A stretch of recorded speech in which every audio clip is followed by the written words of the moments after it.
Hello there everyone, and welcome to Total Fall of the Samurai.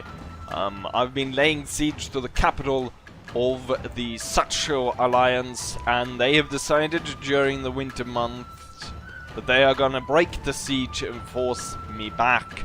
So we'll see how this goes. Once this battle is done, I've basically pacified all the sides here. I should say in between here. The little faction, if you can see on the map, I can't increase it, but the faction there on the end, I was able to sign an alliance with them, so we're not actually at war with them. So we're allied. For some reason they don't want to trade with me. No one actually wants to trade with me, even though I have like so many relationship points with them. But it's, I mean, and I'm helping them out in wars and stuff, but still they don't want to trade with me for some reason. They have invaded this island, and they've taken part of it, so I don't want to invade and take the other parts of it, because it's split into 3 cities. And they've got the main one with the port, so I don't want to take the other 2, because it's going to be a messy province that that I don't want.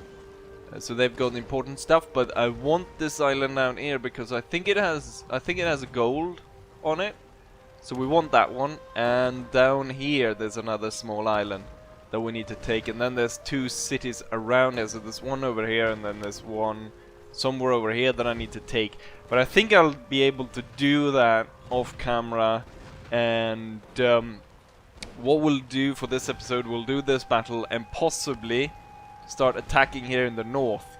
But after that, we've actually pacified all the enemies that we are in contact with. And then it's to start looking at sending the navies out to conquer the 2 provinces that I need, which is the 2 capitals of Edo and Kyoto, because I already almost have enough provinces, or taken enough towns to complete the mission. And the thing is, there's a new version out of this. There's that carries, I think, some new nations. I'm not entirely sure. I've got a comment by one of my viewers saying it was out, and then I also got a comment on one of my earlier videos by the actual, I believe it's the creator, because he spoke as though he was the creator, and he also mentioned that he has a new version out. So what I want to do is possibly take a look at that and redo my earlier reviews of the nations, or at least in the same kind of custom battle stuff before, and then we can vote again on what kind of Total War campaign I want to do. I'm also looking to possibly end the Native American one as well, and possibly trading that out for a final sort of run at Nova 8, finishing off that series. Or going ahead and voting for that as well. But with that said, let's go straight into this battle. And here we are on the battle again. I was actually thinking I wouldn't say it, because I always start that and start every cut and everything. Oh, and so I was thinking about something different. But anyways, here we are, and it's a wonderful battlefield, I'd say, because I've got this nice hill for my artillery, and then my troops can station below without being the risk of the artillery having to stop firing because of the risk that they'll fire at friendly troops. But then also we have this kind of ridge going through here, and oh, my original plan was actually that the enemy probably would advance mostly on this side, and so I could send my large cavalry force on the side here and then over the ridge onto the main advance of the enemy force. But now it looks as though they've got quite a few troops coming there on my right as well. They've spread out their troops in a huge long line. I'm not entirely sure why this is the case, but we'll have to respond by turning the flanks to prepare for this. And then the cavalry on this side is gonna have to be... We're gonna have to rethink, rather than going for one thick blob of cavalry, we're gonna have to spread them out and attack in the same kind of line as the enemy.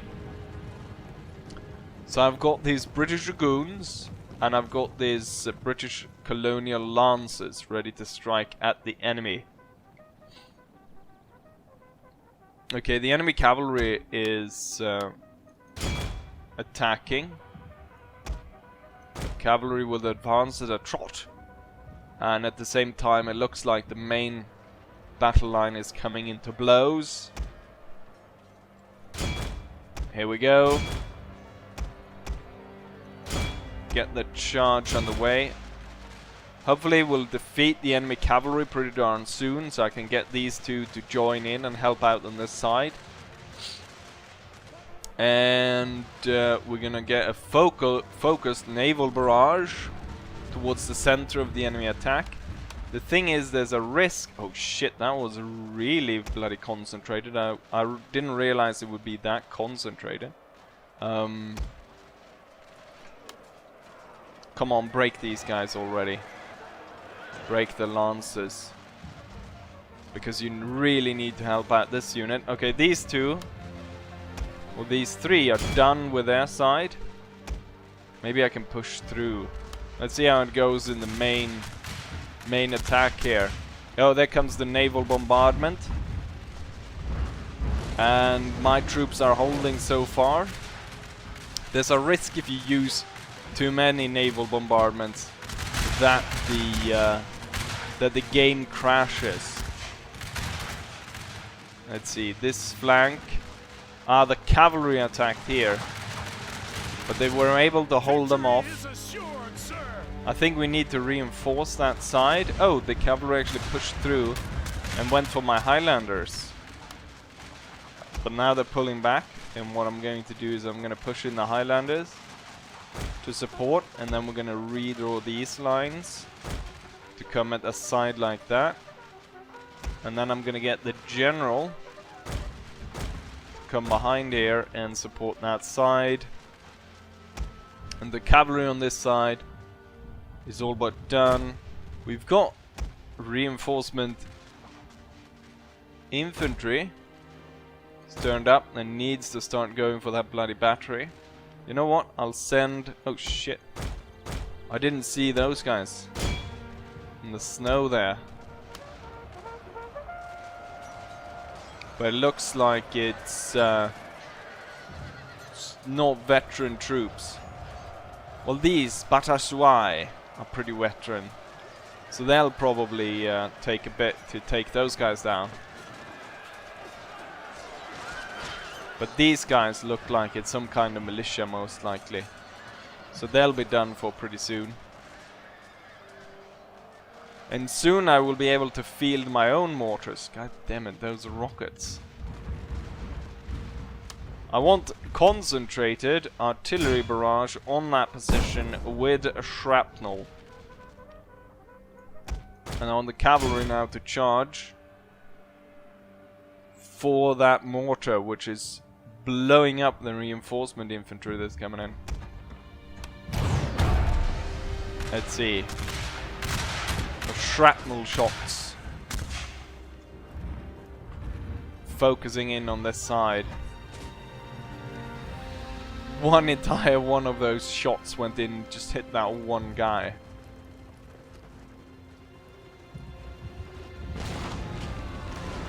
Let's make sure the most of the garrison is completely destroyed and sent off this field. So we'll start by already sending a few troops over there, and we'll send out the general to start chasing some of these guys down as well. We need to make sure that once I actually continue this fight onto the enemy fort, that it's just a pushover. And there we have victory.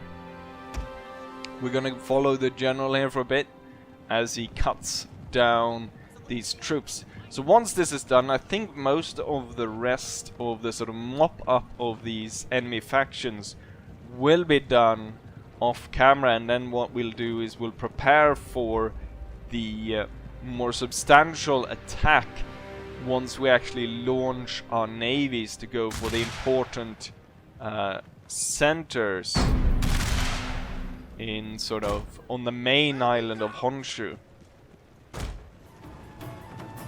And here we have the results of the battle. A pretty straightforward, decisive victory in my case.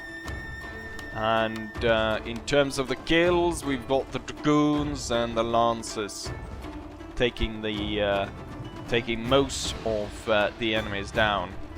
Anyways, as I said, there'll probably be quite a jump here, jump onto spring or summer, where we might be possible to ready ourselves for the attack on the northern clans.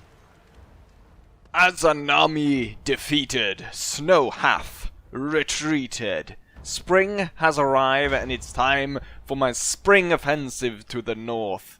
We've got 2 armies ready, and they're smack full of foreign drill sergeants. Train the men throughout winter, readying them for the battle to come. And I think without further ado, we're gonna go ahead and hopefully draw into battle with these guys. And I'm gonna attack. If I attack the smaller one, I think he'll retreat. So I'll attack the stronger one. Or maybe I should attack the town. Or let's see. Oh, he stands. However, shit! I went on the wrong side, didn't I? Helton is going. Well, you know, someone actually said. Quite a few times. Someone said that I needed to challenge myself, and I would say this is a challenge because I've got 3,000 men versus an army of 10,000 plus. It's probably actually closer to 11,000 something. So quite the battle. So without further ado, this also's good because if I'm able to win this one, even by scraps, the other army is able to continue on to move forward, cut down any survivors of the enemy, and then also attack and possibly taking a town. What we'll probably do is I'll bypass this one right here, the port town, and go directly for the capital where the gold is, and just cut away their ability to reassemble an army, but also the financial center of the town. Without further ado, let's go into battle.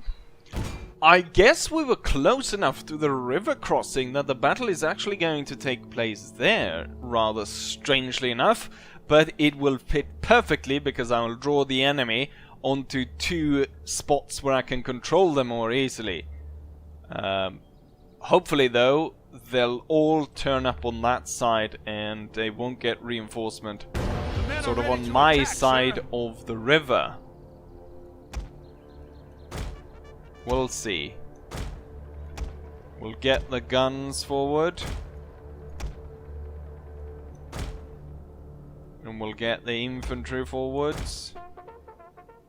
And we'll plug the gaps.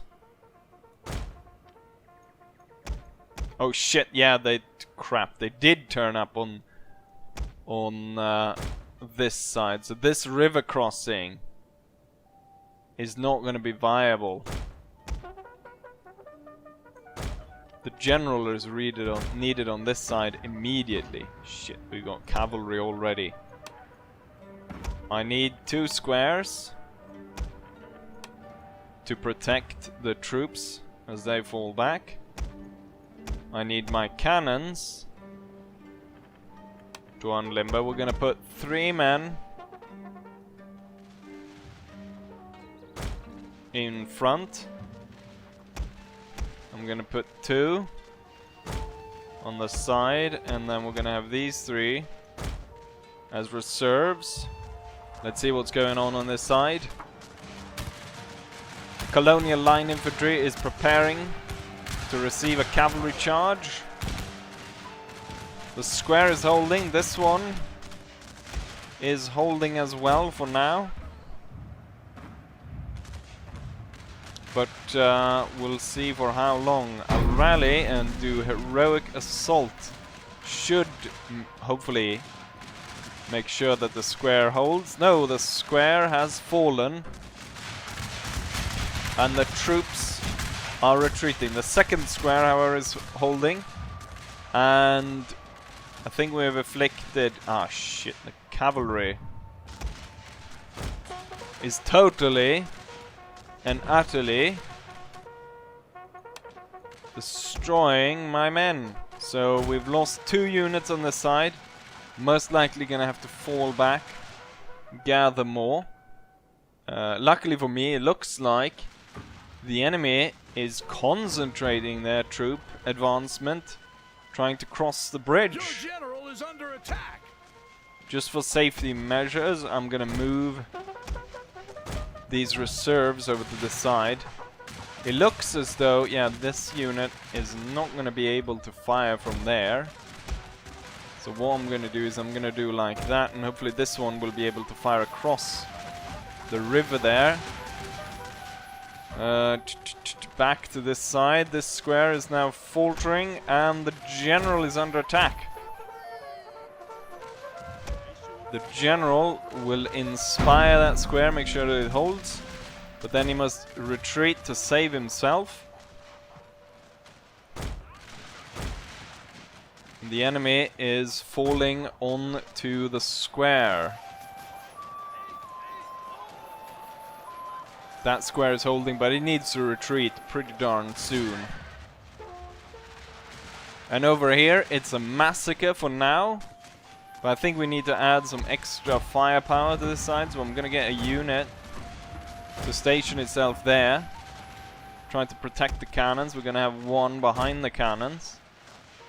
Make sure that the enemy is not able to get over there, and then this unit is gonna move as fast as he can over to this side. And then I want the British colonial infantry to retreat. We're gonna break the square and get these two up onto the high hill, because you can kinda see there's a hill there. These will spread out in the forest, and we've got this one that will sort of get in between here, and I want the general behind. The smaller unit is gonna move towards the headquarter buildings that we've set up. Retreat. Cannon crew, I want you to retreat. Get some shrapnel in among there. My troops are holding well for now. Get back on those guns.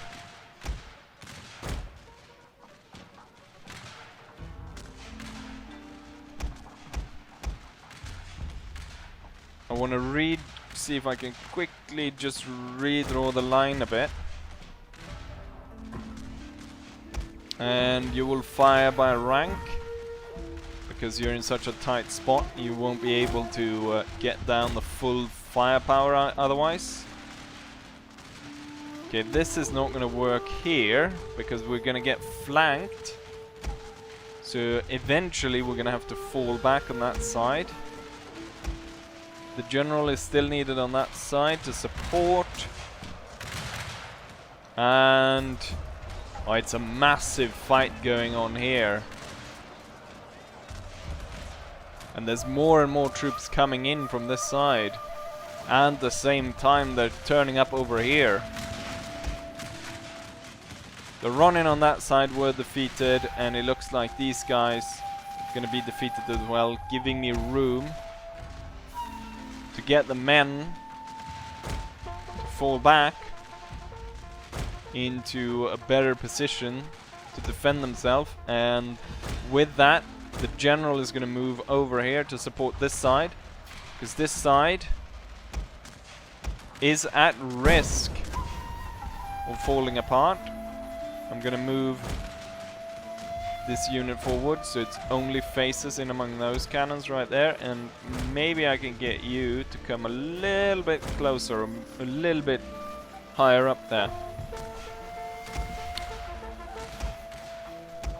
Okay, so what I probably need to do is I need to get this one. You know what? Switch position with this.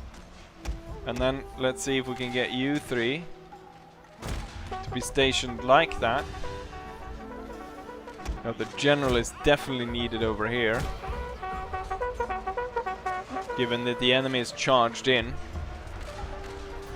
With his revolvers he should be able to smash that side there.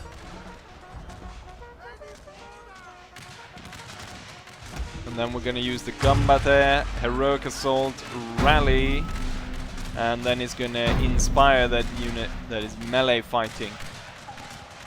We've got another charge going in for the bloody cannons. On this side it's quiet now, so that's good. So we just need to focus on this side of the battlefield.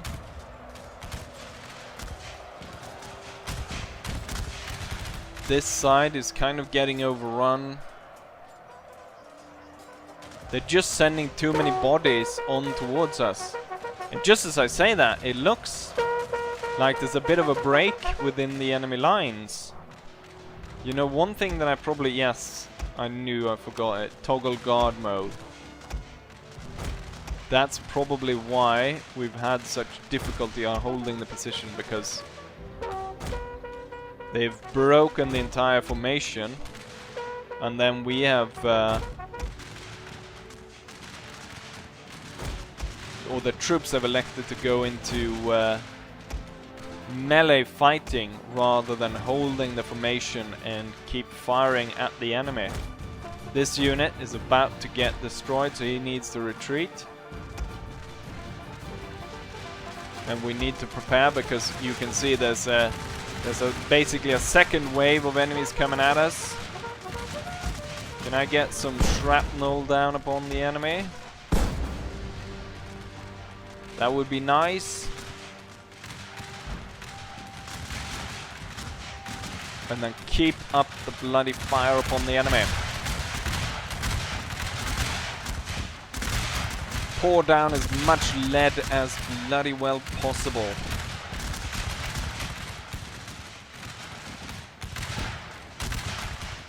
I guess the enemy is a bit tired of the melee attacks, and now they've elected to stand and shoot at us, which is not going to go in their favor. It's still quiet on this side, which is good. Continue to fire on this side. Oh, it would be nice to break that bridge, but I think it's undestructible. Wait a minute. Did it say that the bridge was a bit...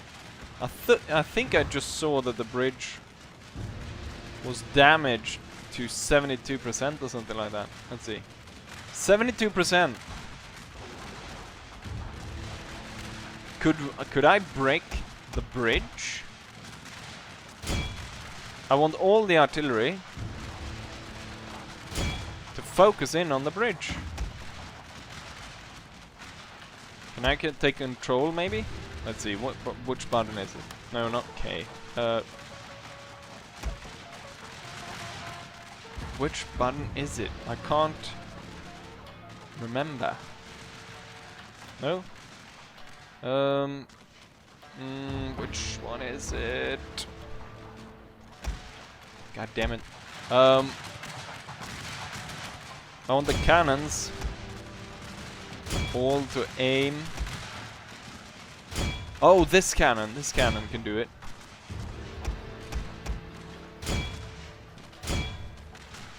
If I can break down that bridge... Oh shit, the general has lost a lot of men out of his bodyguards. There's a risk of him dying.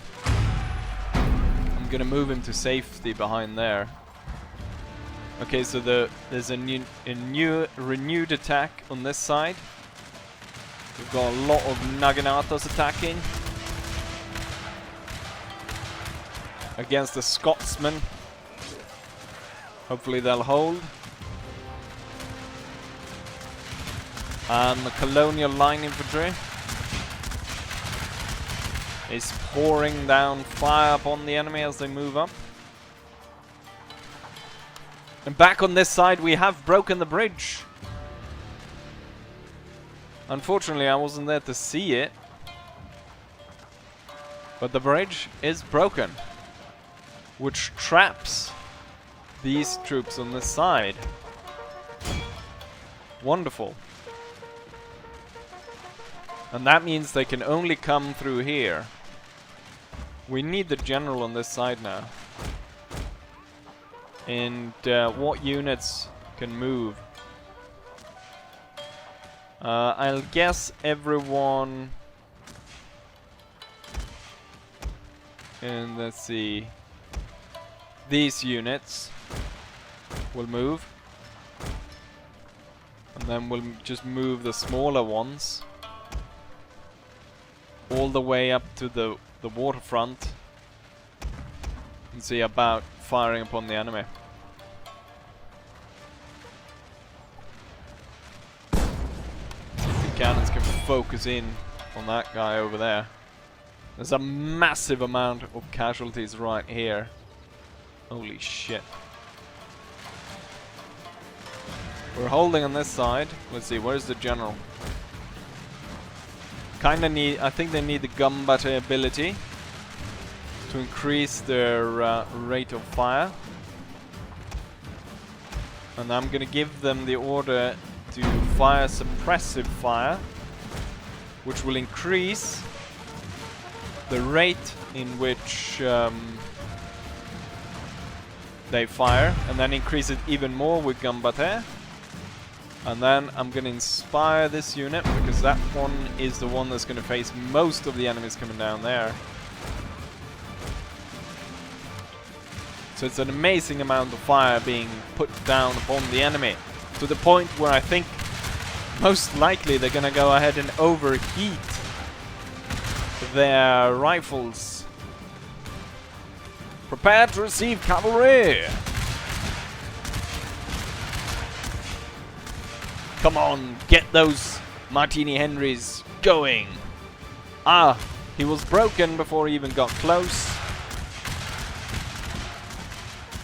Ah, they've got no chance.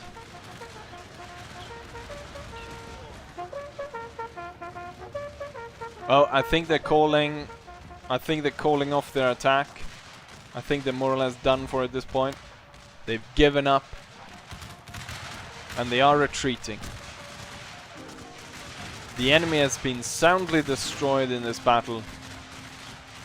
European technology has shown superior to samurai valor. And so many of them. This unit hardly lost a man, but decided to retreat when they saw the fact that there was no chance of actually even getting close to our lines.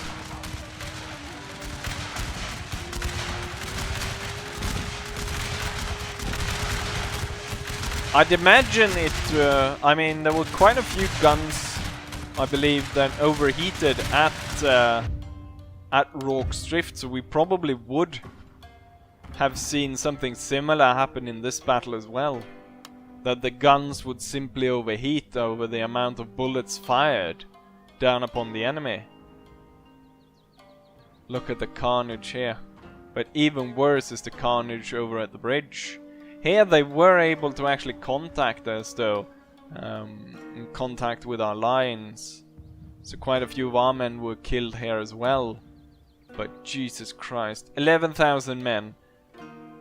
Hedge your bets. How many do you think died on these fields? How many enemies died? Or how many men in total maybe? I'm gonna guess, given that the enemy had 11,000, I had 3,000, I probably lost half of mine. So I'd say I lost about 1,500. And the enemy probably lost, I'd say about 8,000, 8,500 or something like that. That's my guess. Let's go ahead and see if I'm right. And here we have the results. In terms of my casualties, I was pretty much spot on with about half my army being dead, 1,500 men. On the enemy side though, I underestimated how many men I killed, so about 1,000 difference there, with 9,400 instead of 8,500. That only leaves 1,800 enemies left. Let's see, who did the most killing? So the colonial infantry did the most. 1,000 men out of that unit. That means that each man out of that colonial unit shot at least 5 enemies. And they only lost 9 men each. So 400 men killing almost 2,000 enemies and only losing 18 men. Holy shit. One unit though, unfortunately, was destroyed. Let's see if we can find that destroyed unit. Yeah, they were caught by the cavalry. They managed to inflict very low casualties. My cannons inflicted very low casualties as well. But I'm about to research to the point where I can start recruiting howitzers. And once I get the howitzers out in the field, I think we'll see a big difference on the amount of casualties the cannons can do. The mounted guns aren't really that useful because of the fact that I've messed up the mod by using other mods. I think that's the what it does. That breaks down, so I can't actually destroy so I can't destroy the enemy fort walls and stuff like that.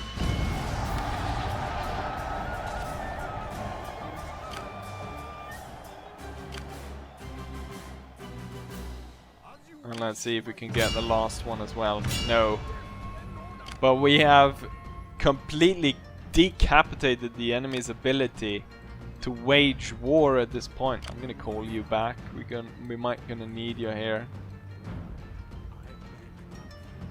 So we've completely decapitated their ability to wage any kind of war or protect their lands. They're only in their castles at this point. And let's quickly just show you what's going on. I think, well, maybe I did that. Maybe I did show you the fact that I'd invaded both the islands.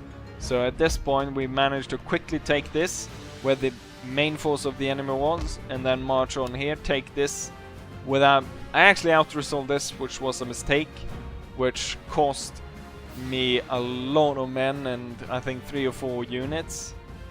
And down here we are holding this as the last point, and we've just landed on this island. I'm not entirely sure why they've sort of squeezed in all these areas. Like, it seemed like a lot of these provinces have three sort of settlements. So you have the town, you have the port, and you have the castle, which seems this is a very many towns for just one small island. Same with this one as well. This one I'm not gonna go invade because I think I already said that. These guys down here, they've gone in and taken this town, and so that would be strange to hold these two without actually holding the port town. Thing, however, is I don't know how much longer I want to be allied with them, because what I was watching is, look at here. Here we can see my provinces. So the most profitable one is this one with 10,000. But if you scroll down here, you can see the other towns of the AI. And if we change it like this, so we look at, so Corfu is the strongest one, and then we have 10,000. Look at this one, 9,000, and it's one of their port. Their capital. So 9,000, that's a lot.